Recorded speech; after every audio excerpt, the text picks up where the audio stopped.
by First Commonwealth Bank. It's AM 1160 WCCS and 101.1 FM. Our Indiana County Commissioners are in the room, all three of them today. So let's say hello to them. And the leadoff hitter today is Commissioner Baker, I believe. Good morning. Good morning, Todd. Good morning, everyone. I chose to go first today because, as we said, I'm going to be the briefest. Okay. I'm going to the briefest toss of the things brief. off to my colleagues who have more to say than I do today. But I just wanted to give just a very brief update. As you know, at a recent meeting, we have accepted a grant from DCED for an economic improvement plan.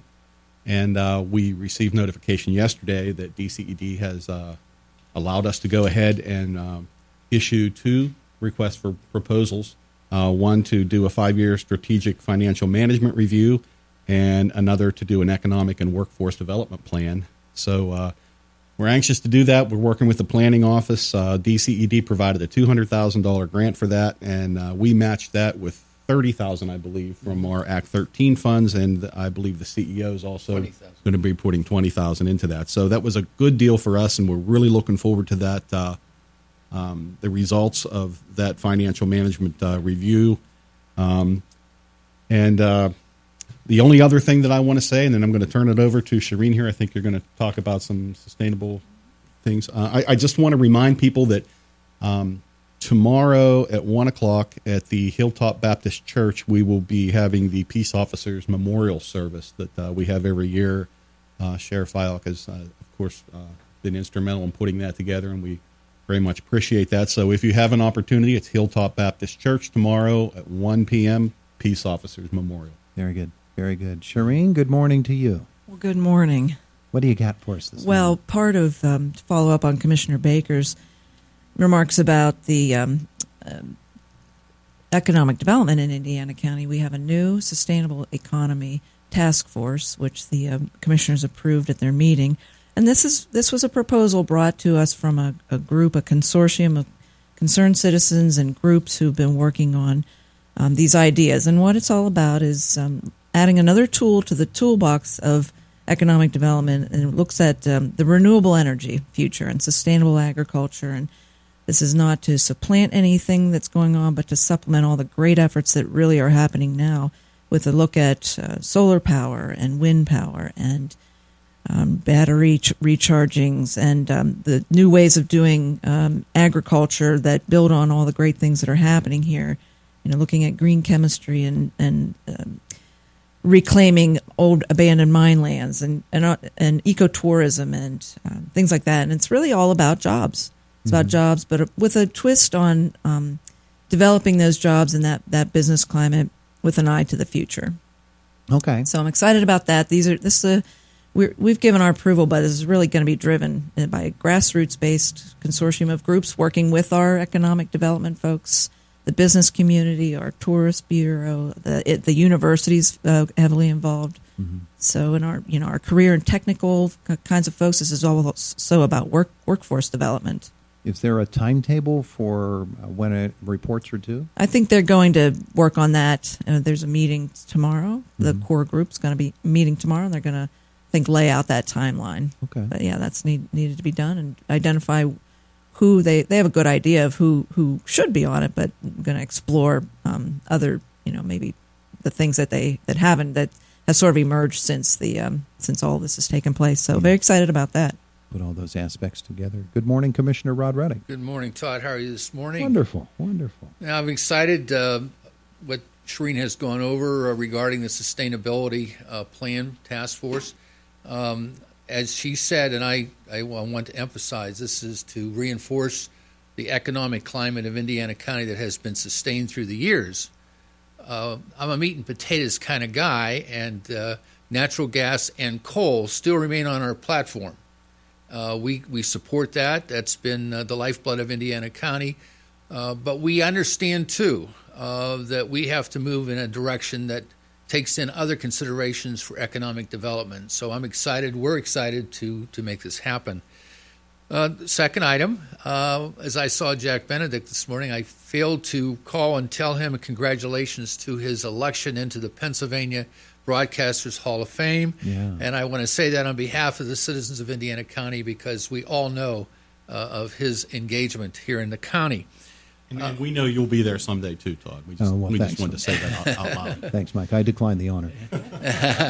I'm not worthy. Yeah, yes, you are. A couple things. I went to 2 dinners last night, but only ate one. And it was a bittersweet night, actually.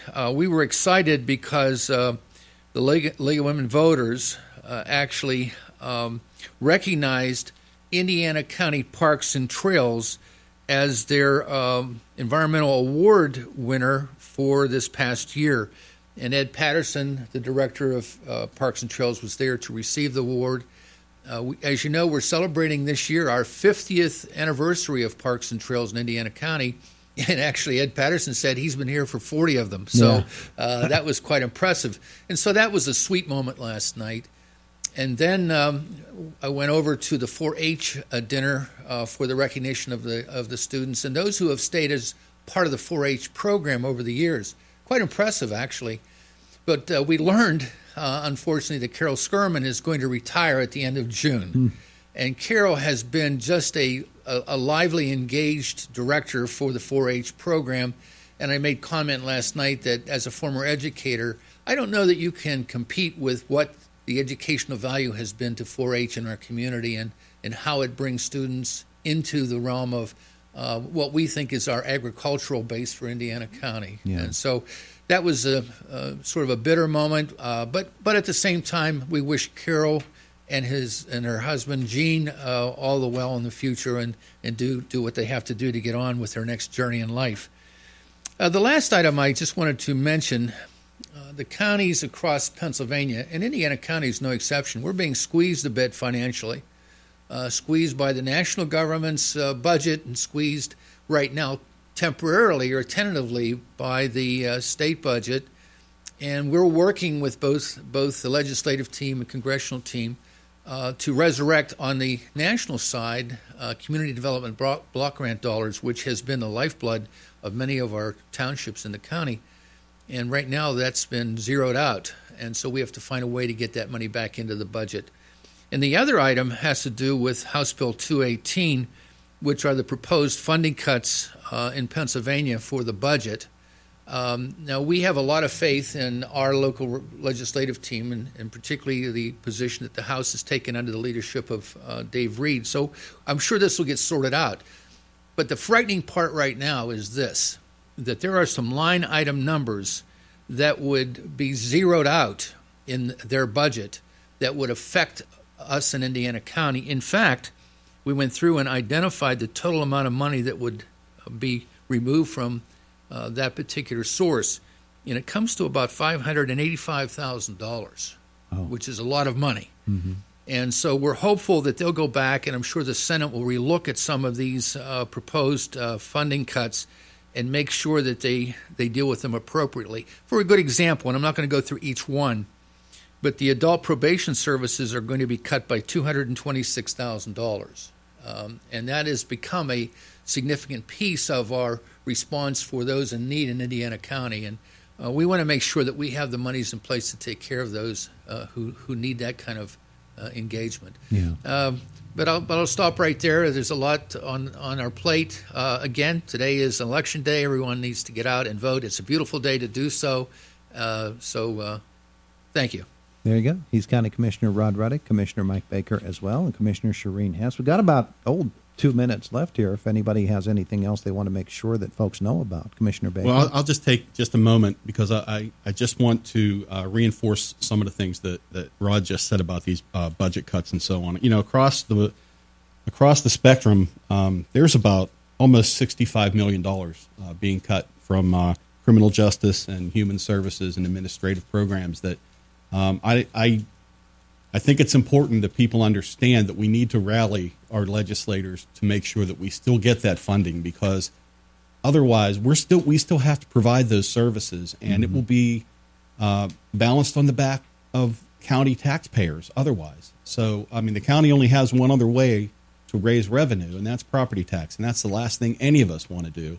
So we really need you to be in touch with our legislative teams and tell them that we need those funds restored. Yeah, into it's the kind of budget. interesting that as we think about our jails and trying to use them to the best utilization that there can be, and we're trying to get more people that are not violent offenders out onto the streets and back into a job market and a healthier, more beneficial lifestyle. And at the same time, we're also thinking about cutting the funding that will help us to monitor those who are put on probation. That's exactly the kind of funding cuts that those are the areas that are going to get hit hardest, and we'll see people who really don't belong in jail, who will be incarcerated, and who will reoffend, and those programs will take a hit and a rollback.